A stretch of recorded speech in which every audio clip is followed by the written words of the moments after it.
Hello दोस्तों, एक बार फिर से स्वागत है आपका जोशी ऑनलाइन क्लासेस में। आज की वीडियो में हम बात करेंगे जो चमोली जनपद में स्थित हमारी जो प्रमुख झीलें हैं या ताल हैं उनके बारे में। इससे पहले हमने जो वीडियो बनाया था वो टिहरी जनपद के लिए बनाया था कि टिहरी जनपद में कौन कौन से ताल और झील वहाँ पर स्थित हैं। उसी तरह से आज जो हमारा वीडियो है वो है चमोली जनपद के लिए, और यहाँ पर हम पता लगाएंगे एक छोटी सी ट्रिक के माध्यम से कि यहाँ पर कौन कौन से ताल और कौन कौन सी झीलें स्थित हैं, जिससे संबंधित जो भी प्रश्न हमारे एग्जाम में पूछे जाते हैं उसको हम यहाँ पर सॉल्व करेंगे। आज जो हमारी ट्रिक है वो है एक छोटी सी ट्रिक है जिसमें कह रहा है कि हेम ने, एक हेम नाम का व्यक्ति है तो इसके लिए कह रहा है कि अपनी हेम ने अपनी बैनी रूपा के साथ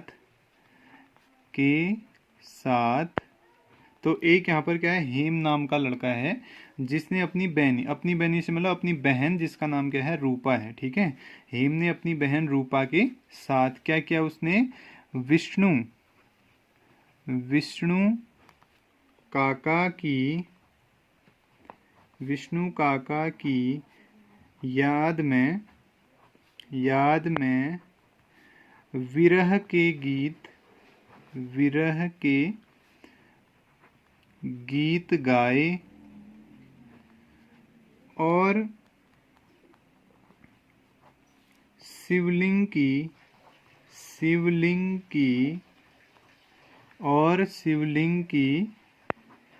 पूजा करने लगे। तो ये हमारी एक छोटी सी ट्रिक है। इस ट्रिक में कह रहा है कि हेम ने अपनी बहनी रूपा के साथ, यानी कि एक हेम नाम का लड़का है जिसकी बहन है, उसका नाम है रूपा, उसने उसके साथ विष्णु काका की याद में, उसके चाचा जी हैं जिनका नाम है विष्णु, तो उसकी याद में क्या किया है, उन्होंने विरह के गीत गाए हैं और अपने चाचा की सलामती के लिए शिवलिंग की क्या की है, पूजा करने वो लगे हैं। ठीक है, तो अब इसमें क्या है कि जो चमोली हमारा जिला है, उत्तराखंड के अंतर्गत जो चमोली जिला है, उसमें लगभग इस ट्रिक के माध्यम से आप 8 से 9 तालों या झीलों के बारे में जानकारी हासिल कर सकते हैं, और उससे रिलेटेड जो अन्य प्रश्न हमारे बनते हैं आप उसको भी इसमें कवर कर सकते हैं। तो यहाँ पर हमने 3 कॉलम बना लिए हैं, जिसमें पहला कॉलम हमारा ताल या झील से संबंधित है, दूसरा है उसका जनपद जो बाय डिफ़ॉल्ट हमारा इसमें चमोली ही रहेगा सभी का, और तीसरा है विशेषता मतलब अगर उस ताल या झील की कोई विशेषता निकल के आती है तो वो भी हम यहाँ पर कवर करेंगे। ठीक है, तो सबसे पहले जो हमारी ट्रिक है उसकी शुरुआत में एक शब्द आ रहा है जिसका नाम क्या है, हेम। तो हेम से जो हमारी झील बनती है जो उत्तराखंड के चमोली जनपद में स्थित है उसका नाम है हेमकुंड। ठीक है, हेमकुंड या इसे लोकपाल के नाम से भी जाना जाता है। आप दोनों को ही याद करना, हेमकुंड या लोकपाल। ठीक है, तो इसका जो जनपद है वो क्या है, चमोली है, जो हमने पहले ही हेडिंग में बता रखा है कि ये जो सारी झीलें हैं या ताल हैं वो चमोली जनपद के अंतर्गत आने वाले हैं। अब अगर हम इसकी कोई विशेषता की बात करें तो हेमकुंड में क्या हुआ था या लोकपाल में क्या हुआ था कि जो सिखों के 10वें गुरु थे जिनका नाम क्या था, गुरु गोविंद सिंह। ठीक है, गुरु गोविंद सिंह जो थे उन्होंने यहाँ पर क्या की थी, तपस्या की, इस स्थान पर आकर उन्होंने तपस्या की थी। पहला पॉइंट इससे ये बनता है। ठीक हो गया, प्रश्न ऐसे पूछ सकता है कि गुरु गोविंद सिंह ने तपस्या कहाँ पर आके की थी, तो हेमकुंड में आके की थी। हेमकुंड कहाँ है, तो चमोली जनपद में स्थित है। ठीक है, दूसरा इस स्थान पर क्या है आपका, लक्ष्मण जी का जो प्राचीन मंदिर है, लक्ष्मण मंदिर भी यहाँ पर स्थित है। ठीक, और इसी से संबंधित है कि लक्ष्मण गंगा जो अलकनंदा नदी की सहायक नदी है उसका जो उद्गम स्थल है वो भी यहीं पर है। और एक चीज, ये जो आपका हेमकुंड झील है वो 7 पर्वत शिखरों से घिरी हुई है। तो इतना सब कुछ जो है इसके बारे में यहाँ पर विशेषता में देखने को मिलता है। ठीक है, पहला जो हमने निकाला अपनी ट्रिक से हेम, उससे निकला झील का नाम हेमकुंड, वो चमोली जनपद में स्थित है, और वहाँ की जो विशेषता है कि वहाँ पर गुरु गोविंद सिंह ने आकर तपस्या की थी, जो सिखों के 10वें गुरु थे। वहाँ पर सबसे प्राचीन लक्ष्मण मंदिर स्थित है।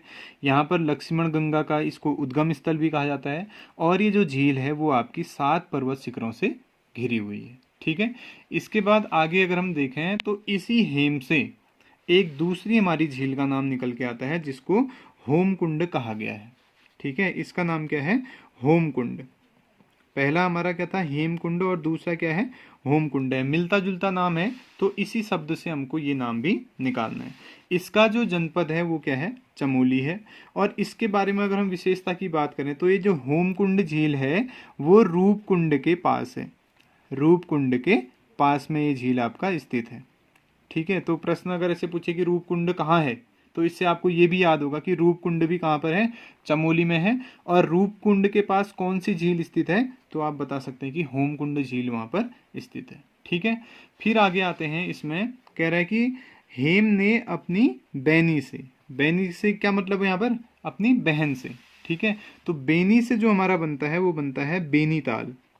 बेनीताल, ये जो बेनीताल है वो भी सेम हमारा चमोली डिस्ट्रिक्ट में स्थित है।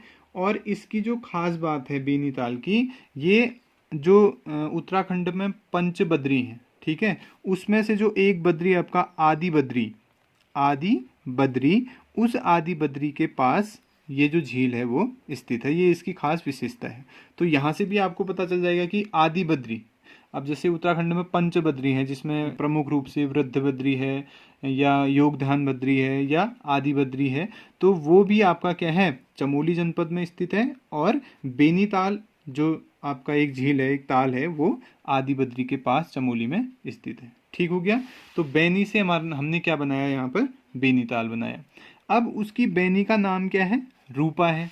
तो अगला जो हमारा ताल है वो है आपका, उसका नाम है रूपकुंड। ठीक है, अगले ताल का नाम क्या है? रूपकुंड है। और रूपकुंड का जो जिला है वो भी क्या है आपका? चमोली है। चमोली में स्थित है रूपकुंड। अब रूपकुंड की जो विशेषता है, इसे रहस्यमयी ताल के नाम से, रहस्यमयी ताल भी कहा जाता है, रहस्यमयी ताल भी इसे कहा जाता है, या इसका दूसरा नाम इसे कंकाली ताल के नाम से भी जाना जाता है। तो प्रश्न तीनों उससे पूछ सकता है आपसे। ठीक है, कैसे? पहला तो ये कि रूपकुंड कहाँ स्थित है, तो आंसर चमोली। ठीक हो गया। दूसरा ऐसे पूछा जाएगा कि उत्तराखंड का रहस्यमयी ताल किसे कहा जाता है, तो रूपकुंड को कहा जाता है। या उत्तराखंड में कंकाली ताल के नाम से किसे जाना जाता है, तो रूपकुंड को जाना जाता है। तो हर एक प्रकार से आप इसको याद कर सकते हैं। ठीक हो गया। तो क्या आया आगे आपका? बेनी रूपा। बेनी से हो गया आपका बेनीताल, रूपा से हो गया रूपकुंड के साथ। अब साथ से आपको बनाना है यहाँ पर जो आपका है सतोपंथ, सतोपंथ ताल। ठीक है, अगला क्या हो गया? सतोपंथ ताल हो गया। सतोपंथ ताल भी आपका चमोली जनपद के ही अंतर्गत आता है। अब सतोपंथ ताल की जो विशेषता है, इसे त्रिकोणी ताल भी कहा जाता है। सतोपंथ ताल को क्या कहा जाता है? त्रिकोणी ताल कहा जाता है। और दूसरा अगर हम देखें तो यहाँ से क्या होता है, जो अलकनंदा नदी है, अलकनंदा नदी भी जो निकलती है वो सतोपंथ ताल से ही अलकनंदा नदी का उद्गम भी होता है। ठीक है, आगे अगर हम देखें ट्रिक में, बेनी रूपा के साथ विष्णु, तो अगला जो आपका ताल है वो विष्णु से बनता है जिसका नाम क्या है? विष्णु ताल। विष्णु ताल। और विष्णु ताल भी आपका चमोली जनपद के अंतर्गत स्थित है। और इसकी जो विशेषता है या इसका जो हम लोकेशन की बात करें तो ये आपका बद्रीनाथ के पास स्थित है। बद्रीनाथ के पास में आपका विष्णु ताल स्थित है। अब बद्रीनाथ चमोली जनपद में आता है और इसके नज़दीक जो ताल स्थित है वो कौन सा है? विष्णु ताल स्थित है। इसके बाद कह रहा है विष्णु काका। ठीक है, विष्णु काका थे ना उनके, तो काका से आपका बना यहाँ पर काक भुसुंडी। ठीक है, काक भुसुंडी ताल, ये बना काका से काक भुसुंडी ताल। ये काक भुसुंडी ताल भी आपका चमोली जनपद के अंतर्गत आता है। और इसकी जो खासियत है वो ये है कि जो ये काक भुसुंडी ताल है आपका हाथी पर्वत, चमोली में एक हाथी पर्वत है, उस हाथी पर्वत के पास ये काक भुसुंडी ताल है जो जोशीमठ के आसपास पड़ता है। जोशीमठ भी आपका चमोली जनपद के ही अंतर्गत आता है। तो यहाँ पर आपको दो चीज़ें याद हो जाएंगी कि हाथी पर्वत कहाँ है? चमोली में है। काक भुसुंडी ताल कहाँ है? वो भी चमोली में है। या काक भुसुंडी ताल किसके पास है, किस पर्वत के पास है? तो हाथी पर्वत के पास है जो जोशीमठ चमोली में स्थित है। ठीक है, तो काका के बाद आगे ट्रिक में कह रहा है काका की याद में विरह। ठीक है, तो अगला जो हमारा ताल बनता है, अगला ताल बनता है विरह से जिसका नाम है विरही ताल। विरही ताल। विरही ताल की जो लोकेशन है, डिस्ट्रिक्ट है, वो भी क्या है आपका चमोली है। तो पूछता है विरही ताल किस जनपद में स्थित है, तो विरही ताल आपका चमोली जनपद में स्थित है और इसे गौना झील के नाम से भी जाना जाता है। विरही ताल को क्या कहा जाता है, गौना झील भी कहा जाता है। और यहीं से क्या होता है, जो विरही नदी है, विरही नदी का जो उद्गम स्थल है वो कौन सा ताल है, विरही ताल है। ठीक, उसके बाद हम आगे देखें तो विरह के बाद है आपका विरह के गीत गाए और शिवलिंग की पूजा करने लगे। अब जो यहाँ पर शिवलिंग है इसको हमने दो खंडों में बांटना है। ठीक है, दो ताल हमको यहाँ से निकालना है। पहले तो आपका ये सी से निकलेगा, ठीक है, फिर आगे आगे हम देखेंगे। तो शिवलिंग के सी से जो ताल निकलता है उसका नाम है सिद्ध ताल। सिद्ध ताल, ठीक, ये भी आपका चमोली जनपद में स्थित है। और इसी में कह रहा है कि शिवलिंग, लिंग से यहाँ पर आपका निकलता है लिंगा ताल। लिंगा ताल, और लिंगा जो ताल है आपका वो भी आपका चमोली जनपद में स्थित है। और इसकी अगर हम खासियत की बात करें या इसकी जो विशेषता है वो क्या है कि ये जो फूलों की घाटी है, फूलों की घाटी, हमने इससे पहले राष्ट्रीय उद्यानों में पढ़ा था कि फूलों की घाटी राष्ट्रीय उद्यान है जिसकी स्थापना 1982 में हुई थी। तो फूलों की घाटी के पास आपका जो ताल है उसका नाम है लिंगा ताल। तो ये हमारी जो ट्रिक थी, छोटी सी जो हमारी ट्रिक थी, हेम ने अपनी बहनी रूपा के साथ विष्णु काका की याद में विरह के गीत गाए और शिवलिंग की पूजा करने लगे। तो इससे क्या होता है, हमें 8 से 9 लगभग ताल के नाम याद हो जाते हैं। ठीक है, जो सारे के सारे हमारे चमोली डिस्ट्रिक्ट में स्थित हैं और उन तालों से संबंधित कुछ विशेषता जो उनकी है उसके बारे में जानकारी मिलती है। साथ ही साथ जो भी प्रश्न इससे प्रतियोगी परीक्षा में पूछे जाते हैं उनको हम आसानी से इसके अंतर्गत देख सकते हैं। और अगर ये ट्रिक हमें याद हो जाती है तो यहाँ से जो भी प्रश्न पूछा जाएगा, भले ग्रुप सी का एग्ज़ाम हो या एलटी का हो या लेक्चरर का हो या यूकेपीएससी का एग्ज़ाम हो, उसमें हम आसानी से उसका उत्तर यहाँ पर खोज सकते हैं। तो ये तो हो गए हमारे चमोली के जो ताल हैं, फेमस ताल हैं। इससे पहले हमने जो टिहरी जनपद के प्रमुख ताल थे, झीलें थी, उसके बारे में डिस्कस किया था।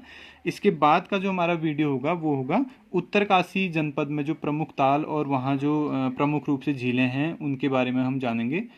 तब तक के लिए आप चैनल्स के साथ जुड़े रहें। धन्यवाद।